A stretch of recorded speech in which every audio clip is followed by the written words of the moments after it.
చంద్రబాబు నాయుడు గారి యొక్క ఆదేశాలు, మన భవిష్యత్ రథసారథి యువ నాయకుడు లోకేష్ గారి యొక్క ఆదేశాలు, నిర్ణయాలకి నేను, నా కుటుంబం, అదేవిధంగా పిఠాపురం నియోజకవర్గం నా తెలుగుదేశం పార్టీ కుటుంబం ఎప్పుడూ శిరసావహిస్తాం, కట్టుబడి ఉంటాం, పార్టీకి అండగా ఉంటాం, పార్టీ కార్యకర్తల్ని కాపాడుకుంటాం, పార్టీ కార్యకర్త మీద ఏ గవాలన్నా సరే ప్రాణాలు ఇస్తాం. అది తెలుగుదేశం పార్టీ. ఉదాహరణ, చంద్రబాబు నాయుడు గారి ఆదేశాల మేరకు కూటమి నిర్ణయానికి కట్టుబడి నేను, నా శ్రీమతి, నా కొడుకు గిరీషు, అదేవిధంగా మన నాయకులు, వారి శ్రీమతులు, వారి పిల్లలు అందరం కూడా కష్టపడి పనిచేసి గౌరవ చంద్రబాబు నాయుడు గారు ఆదేశాలు, ఆయనకి గౌరవం, ఆయన ఇచ్చిన ఆదేశాలకి అనుగుణంగా ఇంటింటికి ప్రచారం చేసి చంద్రబాబు నాయుడు గారి గౌరవం నిలబెట్టింది పిఠాపురం తెలుగుదేశం పార్టీ అని చెప్పి తెలియజేస్తాం. అదే మా పిఠాపురం తెలుగుదేశం పార్టీ యొక్క క్రమశిక్షణ, మా పిఠాపురం తెలుగుదేశం పార్టీ కుటుంబం యొక్క కష్టం. ఎప్పుడు కూడా అహర్నిశలో చంద్రబాబు నాయుడు గారికి, భవిష్యత్ రథసారథి నారా లోకేష్ గారికి ఎప్పుడు కూడా పిఠాపురం తెలుగుదేశం పార్టీ అండగా ఉండడమే కాకుండా వారు నిర్ణయించిన ఆదేశాల ప్రకారం తూచా తప్పకుండా పని చేసుకుంటూ పార్టీని బలపరుస్తూ కార్యకర్తలకు అండగా ఉంటూ ఎప్పుడూ కూడా పార్టీ ఆదేశాలకు అనుగుణంగా పిఠాపురం నియోజకవర్గం తెలుగుదేశం పార్టీ కుటుంబం నడుస్తుందని చెప్పి ఈ సందర్భంగా నేను తెలియజేస్తున్నా. చంద్రబాబు నాయుడు గారి నాయకత్వం, చంద్రబాబు నాయుడు గారి నాయకత్వం.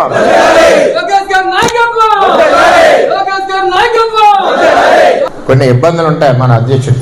మనం ఒకరికి జడ్పీటీసీ ఇవ్వాలంటేనే మల్లగొల్లాలు పడతాం. అంచేత రాష్ట్ర వ్యాప్తంగా చేసేటప్పుడు కొన్ని ఇబ్బందులు ఉంటాయి, కొన్ని ఆలోచనలు ఉంటాయి, కొన్ని అడ్డంకులు ఉంటాయి. ఇవన్నీ కూడా రాష్ట్ర అధ్యక్షుడు పడి కష్టం మనం కూడా గుర్తించాలి, చంద్రబాబు నాయుడు గారికి సహకరించాలి. అంచేత మనందరం కూడా ఎటువంటి మనకు భవిష్యత్తు ఉంది. మన పార్టీ వేళ 15-20 సంవత్సరాల పైన అధికారంలో ఉంటుంది. పెద్ద నాయకత్వంలోని, అదేవిధంగా లోకేష్ గారి నాయకత్వంలోని పార్టీ పరుగులు పడుతూ ఉంటుంది. చేత దయచేసి మనందరం కూడా ఎప్పుడు పార్టీకి అండగా, చంద్రబాబుకి అండగా, భవిష్యత్ రథసారథి లోకేష్కి అండగా మనందరం ఉండాలని మీ అందరినీ కూడా మనస్ఫూర్తిగా కోరుకుంటూ మరి నేను సెలవు తీసుకుంటున్నాను. అందరికీ నమస్కారం. జై వర్మ, జై తెలుగుదేశం, జై తెలుగుదేశం. పార్టీ పరంగా కూడా మేము దాదాపు 50 నుంచి 75 సీసీ కెమెరాలు కూడా మేము ఏర్పాటు చేస్తున్నాం. డిపార్ట్మెంట్ చేసే పని వాళ్ళు చేసుకుంటారు. మేము కూడా ఒక బాధ్యతగా మా పార్టీ అధ్యక్షులు గారు వస్తున్న సందర్భంగా అదేవిధంగా ఎవరికి కూడా అసౌకర్యం కలగకుండా చూసుకోవాల్సిన బాధ్యత మా పైన ఉంది. కాబట్టి మేము ఒక నెట్వర్క్ 75 సీసీ కెమెరాలతోటి మొత్తం ప్రాంగణం, అదేవిధంగా హైవేస్లో కూడా ఒక నెట్వర్క్ ఏర్పాటు చేసి సీసీ కెమెరాస్ ఏర్పాటు చేస్తున్నాం. జిల్లా ఎస్పీ గారితో నేను మాట్లాడడం జరిగింది. ఉన్నతాధికారులు కూడా దీన్ని ఆల్రెడీ సమీక్షించారు. వాళ్ళు కూడా రాబోయే రోజుల్లో చూస్తారు. బందోబస్తు విషయంలో కానివ్వండి, సెక్యూరిటీ విషయంలో కానివ్వండి, ఎక్కడ కూడా ఏ మాత్రం పొరపాటు లేకుండా వాళ్ళ ఏర్పాట్లు అన్ని విధాలుగా చేసుకుంటారు.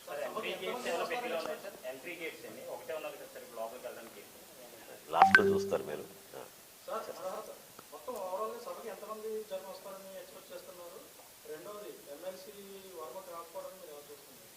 ఏమంటే సభ అనేది మేము పిఠాపురంలో పార్టీ అధ్యక్షులు పవన్ కళ్యాణ్ గారు పిఠాపురం ప్రజలకి మనస్ఫూర్తిగా ధన్యవాదాలు తెలుపుకోవడమే కాకుండా మా పార్టీ యావత్ యంత్రాంగం, మాకున్న కమిటీలు, ఎగ్జిక్యూటివ్ బాడీ, వివిధ నియోజకవర్గాల శాసనసభ్యులు, పార్లమెంట్ సభ్యులు అందరం కూడా ఒక కృతజ్ఞతా భావంతో మా పార్టీ అధ్యక్షులు పవన్ కళ్యాణ్ గారిని అంత అద్భుతమైన మెజార్టీతో గెలిపించినందుకు ఈ సభని పిఠాపురం నిర్వహిద్దామని మేము అందరం కూడా కోరాం. దానికి పవన్ కళ్యాణ్ గారు కూడా ఆయనే ముందు యాక్చువల్గా పిఠాపురం చేస్తే బాగుంటుంది, మనందరం వాళ్ళకి థ్యాంక్ యూ చెప్పాలనే సందర్భం వచ్చింది కాబట్టి చేద్దాం అన్నారు. సో డెఫినెట్గా ఈ సభ అనేది వాళ్ళకి అంకితం చేస్తూ వాళ్ళు ఏ విధంగా కష్టపడి కష్టకాలంలో కూడా దుర్మార్గమైన గత ప్రభుత్వంలో కూడా ఎదుర్కొని నిలబెట్టారో దాన్ని మేము గౌరవించడానికి ఇది ఒక చక్కటి అవకాశం. అదేవిధంగా వర్మ గారు చాలా సీనియర్ పొలిటీషియన్ అండి. ఆయన కూడా సుదీర్ఘమైన ప్రయాణం చేశారు, ఎన్నో ఇబ్బందులు పడ్డారు గతంలో కూడా చూసాం మనందరం కూడా. ప్రతి నాయకుడు రాజకీయాల్లో అటువంటి 5 సంవత్సరాలు ఎవరు కోరుకోరు, అట్లా ఉంటాయని కూడా ఎవరు ఊహించుంటారు. సో వర్మ గారు కూడా ఆ విధంగా ఇబ్బంది పడ్డారు. అయితే పదవులు ఎవరికి కేటాయిస్తారనేది ఏ పార్టీ అధిష్టానం అది నిర్ణయం తీసుకుంటారు. పవన్ కళ్యాణ్ గారు మనస్ఫూర్తిగా ఎప్పుడు కూడా మాలో ఉన్న నాయకుల్ని కూడా ప్రతిసారి అదే అంటున్నారు, ఏదో వారసత్వం రాజకీయం అని ఎవరైనా అంటే చాలా పొరపాటు అది. పవన్ కళ్యాణ్ గారు ఎప్పుడు కూడా కోరేది అంటే యువ నాయకత్వం, కొత్త నాయకత్వాన్ని మనం ఎంకరేజ్ చేయాలి, ఎంతమందికి అవకాశం ఇవ్వగలితే అంతమందికి ఇవ్వాలి మన అవకాశం అని ఆయన నిలబడతారు. ఆయన ఇప్పుడు చాయిస్ ఇస్తే ఆయన పదవి తీసుకోరు కానీ ఇతరులకు పదవి ఇచ్చే మనిషి ఆయన. కాబట్టి వర్మ గారి విషయంలో కూడా ఖచ్చితంగా ఆయనకి న్యాయం జరగాలి, ఆ విధంగా ఆయనగా గౌరవించుకుంటాం. ఆయన కూడా వాళ్ళ పార్టీలో ఉన్న అంతర్గత విషయం అది వాళ్ళు మాట్లాడాలి. కూటమిలో భాగస్వాములుగా ఆయన సహకరించారు, పవన్ కళ్యాణ్ గారు ఎలక్షన్ నిలబడ్డారు, మీ అందరం కూడా ఆయన గౌరవించుకుంటాం.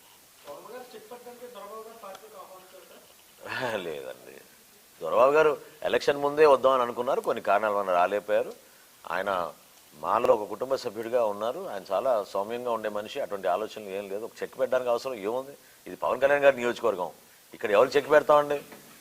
కంప్లీట్గా ఇది పిఠాపురం అనేది పవన్ కళ్యాణ్ గారి అడ్డా, అది ఇంకా దాని గురించి ఆలోచించి అవసరం లేదు. Thank you.